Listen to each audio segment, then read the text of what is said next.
తెలుగు రాష్ట్రాల్లో కొత్త ట్రెండ్ నడుస్తుంది. బుక్ మెయింటైన్ చేస్తున్నాం, బుక్ చేస్తాం, జాగ్రత్త అంటూ వార్నింగ్ ఇస్తున్నారు విపక్ష నేతలు. ఏపీలో రెడ్ బుక్ పాలనకు జగనన్న 2.0 సర్కార్లో రివేజ్ ఉంటుందని వైసీపీ అధినేత ప్రకటించారు. అయితే ఈ బుక్ల గోల తెలంగాణకు కూడా పాకింది. తమ కార్యకర్తలను వేధిస్తున్న వారి పేర్లను పింక్ బుక్ లో ఎక్కిస్తామని బీఆర్ఎస్ ప్రకటించింది. పుస్తకాలు పగలు ఏపీలో ఫేమస్ అయిన రెడ్ బుక్, తెలంగాణలో మొదలైన పింక్ బుక్. బుక్ చేస్తాం, ఖబర్దార్ అంటూ వార్నింగ్స్. తెలుగు రాష్ట్రాల్లో విపక్షాలు బుక్కులనే ఆయుధాలుగా భావిస్తున్నాయి. పగ సాధించడానికి సరిపోదా ఒక బుక్ అంటున్నాయి ఏపీ తెలంగాణ పార్టీలు. ఏపీలో వైసీపీ అధికారంలో ఉన్నప్పుడు టీడీపీ నేత Nara Lokesh red book maintain చేశారు. టీడీపీ కార్యకర్తలను వేధించిన వారి పేర్లను అందులో రాసుకున్నామని అధికారంలోకి వచ్చాక ఎవరిని వదిలేది లేదన్నారు. నేనేం చెప్పా, ఎవరైతే తప్పు చేశారో, ఏ అధికారులైతే చట్టాన్ని ఉల్లంఘించారో వాళ్ళపైన జ్యుడిషియల్ ఎంక్వైరీ చేస్తాం. తప్పు చేశారని తేలితే సర్వీస్ నుంచి డిస్మిస్ చేస్తా, జైలుకి పంపిస్తానన్నా.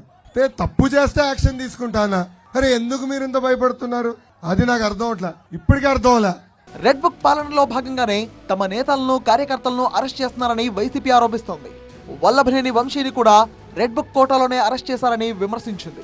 జగనన్న 2.0 సర్కార్లో రెడ్ బుక్ పాలనకు కౌంటర్ ఉంటుందంటున్నారు వైసీపీ అధినేత జగన్. ఈసారి జగనన్న 2.0 కొంచెం వేరుగా కూడా ఉంటుంది. చంద్రబాబు నాయుడు కార్యకర్తలకు పెడతా ఉన్న ఇబ్బందులు చూసా, కార్యకర్తలు పడతా ఉన్న అవస్థలు చూసా, కార్యకర్తలు పడతా ఉన్న బాధను గమనించా. వాళ్ళ మీద ఎవరైతే సులుం ప్రదర్శించినారో వాళ్ళందరికీ బుద్ధి రావాలి. పోలీస్ డ్రెస్ ఉంది కదా అని చెప్పి నీ ఇష్టం వచ్చినట్టుగా నిన్ను ఇల్లీగల్గా అరెస్ట్ చేయకూడదు. There's got be some account of responsibility. అలాంటి వాళ్ళతో, ఆ అన్యాయం చేసిన వ్యక్తితో, అన్యాయం చేయబడిన వీళ్లకు సెల్యూట్ కొట్టించి క్షమాపణ చెప్పిస్తాం. ఒకవేళ అలా చేయకపోతే చట్టం ముందు నిలబెట్టించే కార్యక్రమం చేస్తాం. ఇలా ప్రతి ఒక్కరికి కూడా గవర్నమెంట్ అంటే మీకు తోడుగా ఉంటుంది అన్న నమ్మకం కలిగించే విధంగా ప్రతి అడుగు వేస్తాం.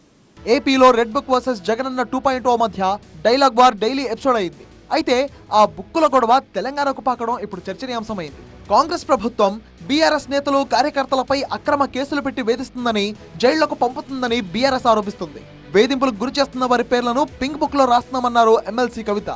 ట్విట్టర్ లో ఎవరైనా ఒక కమెంట్ పెడితే భయం ముఖ్యమంత్రి గారికి, తెల్లారి కల్లా అరెస్ట్ వస్తుంది ఇంటికి. ఫేస్బుక్ లో ఎవరైనా ఒక వీడియో పెడితే భయం ముఖ్యమంత్రి గారికి, తెల్లారి కల్లా పోలీసు వాళ్ళు వస్తారు. అదే క్రమంలో మా కోఆర్డినేటర్ మనోజ్ రెడ్డి గారి మీద కూడా మరి కేసులు పెట్టి పాపం తమ్ముడిని, తనను 16 రోజుల పాటు వాళ్ళ కుటుంబాన్ని, ఆయనను ఇబ్బంది పెట్టి జైల్లో పెట్టడం జరిగింది. మేము కూడా చూస్తూ ఉన్నాం. బీఆర్ఎస్ కూడా పింక్ బుక్ మెయింటైన్ చేయడం మొదలు పెడుతుంది. ఇబ్బంది పడొద్దు, ఇంతకింత తిరిగి చెల్లిస్తామని కూడా మీకు తెలియజేస్తా ఉన్నాం. ప్రజా సమస్యలపై ట్వీట్ చేసిన, ప్రభుత్వాన్ని ప్రశ్నించిన పోలీసులను పంపించి అరెస్ట్ చేయిస్తున్నారని ఆగ్రహం వ్యక్తం చేశారు బీఆర్ఎస్ నేతలు. ఇలా వేధించే వారి లెక్కలన్నీ రాసుకొని లెక్క సెట్ చేస్తామంటున్నారు. ఇక్కడ రేవంత్ రెడ్డి గారేమో రాజ్యాంగాన్ని కాల రాసి అక్రమ కేసులు పెట్టుకుంటా తిరుగుతాడు.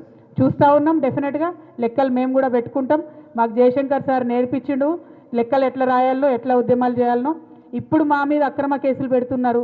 మా కార్యకర్తలను కాపాడుకుంటూనే మీ లెక్కలు కూడా తీసి ఇంతకింత మేము అధికారంలోకి వచ్చినాక తప్పకుండా తిరిగి చెల్లిస్తామని ఈ ప్రభుత్వానికి హెచ్చరిక చేస్తూ, బీఆర్ఎస్ కార్యకర్తలపై అధికారులు ఇష్టారాజ్యంగా అక్రమ కేసులు పెడితే చూస్తూ ఊరుకోబోమన్నారు బీఆర్ఎస్ వర్కింగ్ ప్రెసిడెంట్ కేటీఆర్.